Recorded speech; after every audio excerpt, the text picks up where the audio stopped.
Guys, by show of hands, how many of you want to see Buruburu's Dark Taoist Special League RTA comp? I can't see your hands, so I'm just going to assume that there's a lot of them, so that's what we're going to see today. You tell me that you don't love this guy's gameplay, because I love his gameplay. He just does so much, like, he does, like, the Dark Art Master, he does the Dark Jack-o'-lantern, he does the Wind Sniper, he does, like, all this stuff in high-level RTA. He gets G3 by using, like, these wacky comps, and I think it's great. I think it's great. So he's got two super fast strippers. He's got the Bearing and he's got the Gianna. He just went for the Bearing straight away. Bearing actually faster than Gianna, right? So he went for the Bearing straight away. Got the AoE slow and then goes for the AoE stun because WOONHAK's skill 2, if they're slowed, he's going to stun them, right? So he gets some continuous, not really any continuous damage there. He goes a little bit on the Lulu with some extra damage, like the glancing hit and the attack power break. Not that it really mattered though. I feel like I would have maybe gone for the Panda with the glancing hit, I guess. Because the Panda's glancing, the Panda's skill 1, I'm more scared about than the Lulu's skill 1. So anyway, yep, this is basically a game there. So nice to see such a crazy, like he kind of almost TOA'd them with this dark the Dark Taoist and the Mantua. We don't really see too much Mantua stuff anymore. But yeah, I just love his gameplay. He's like one of my favorites. He's on my favorites. He's been on my favorites list forever, and I love the way he plays. It's just so different. Next match goes in the same thing again with two super fast strippers. Brings the Ciara next as well to counterbalance the Ciara. He brings the Dark Howl, and then he also brings a WOONHAK. So he bans the Water Mermaid. Doesn't ban the Artemel. Doesn't ban the Kinky. Bans the Mermaid. Okay, but that Dark Howl also has a heal on him as well. So Dark Howl can absorb the attack power over there with his skill 3 attack. Well, he doesn't even go for his skill 3 though. But he can basically absorb the attack power from the enemy. So I'm assuming that he's going to do that to the Dark Onimusha. Oh, that's a lot of damage. Okay, that's a lot of stuns, a lot of damage. Okay, gets the glancing hit, very nice. Attack power break on that fire Onimusha is gonna be nice though eventually, right? So he's just really using the Dark Howl to heal, right? So we got that AOE. Since everything was already slowed, we got the AOE stun. So some little extra fluff damage into there. Goes for some more dots. So that dot should, well, I was gonna say the dot should kill the Onimusha, but it really wasn't enough to kill because he heals with skill 1. So as long as the Onimusha, I mean the Onimusha is just going to die from that dot now. Goes for pumping some more damage into the Howl. Onimusha is going to move next. Another AoE stun. That's so nasty.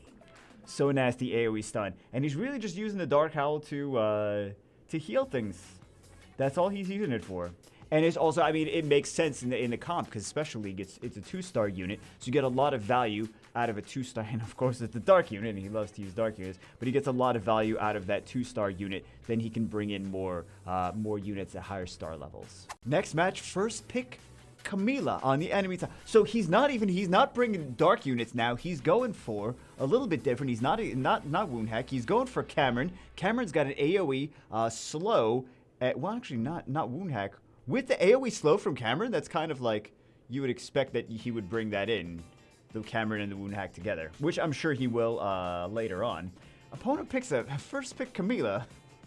First pick Camila. But if you guys are unfamiliar with the Cameron, Cameron will do a AoE increase cooltime for the enemy, just 1 turn, and then the skill 3 absorb energy. Now it's going to increase. It's a double hit.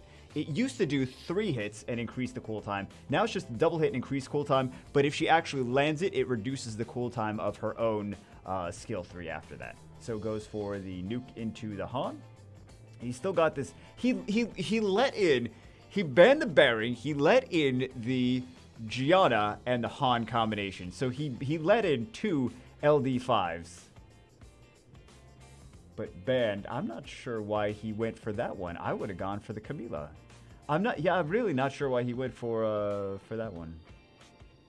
I definitely would have gone for the Camila. But I mean, the Wind Onimusha is already a counter. Like, even if everything else doesn't work, because obviously the Gianna's going to crit on the Camila, and then Camila's going to keep cleansing her everything. But that Wind Onimusha is just going to easily be able to solo Camila. I don't know why they first picked Camila. And in Special League, where like Nat 5s, the Nat 5s you pick have to be very, very valuable. They first picked Camila. I feel like that was already they were already off to a disadvantage by doing that. Guys, I just want to let you know, again, I know I already said this in the video.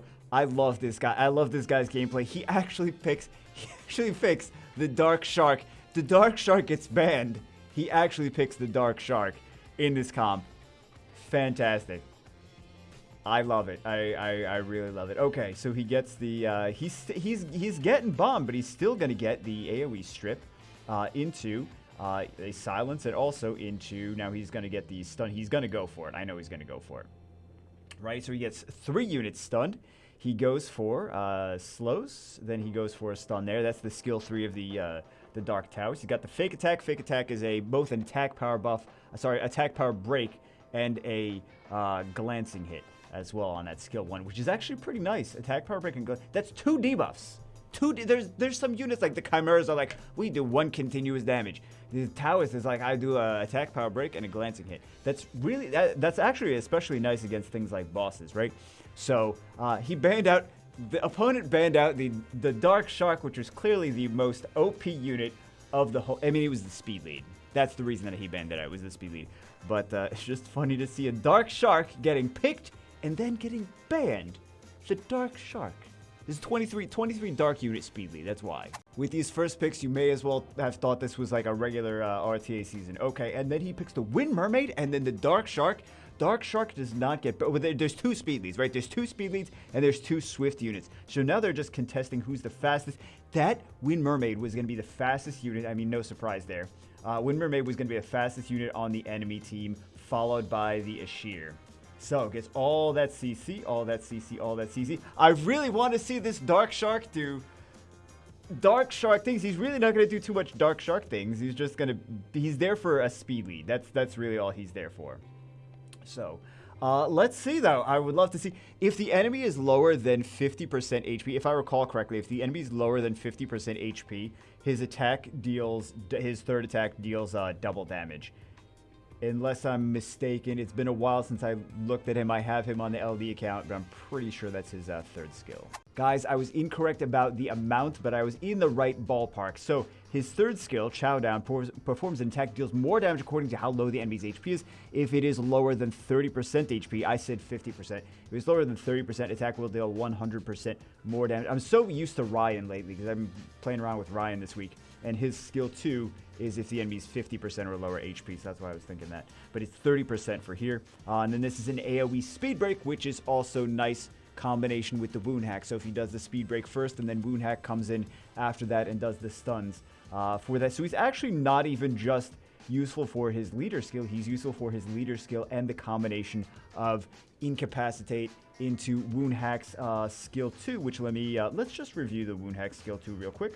He's got this Waves of Water. Each attack is a 30% chance to decrease target's attack speed for 2 turns. If target already suffers an attack speed reduction effect, stun for 1 turn. Then he's got this one is a stun as well. Removes harmful effects on you, recovers HP by 15%, attack speed increase, and recover HP to regen for 2 turns. And then this is the glancing hit and attack power break for the WOONHAK.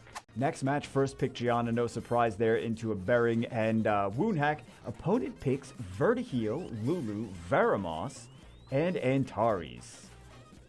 Interesting. Bans the WOONHAK.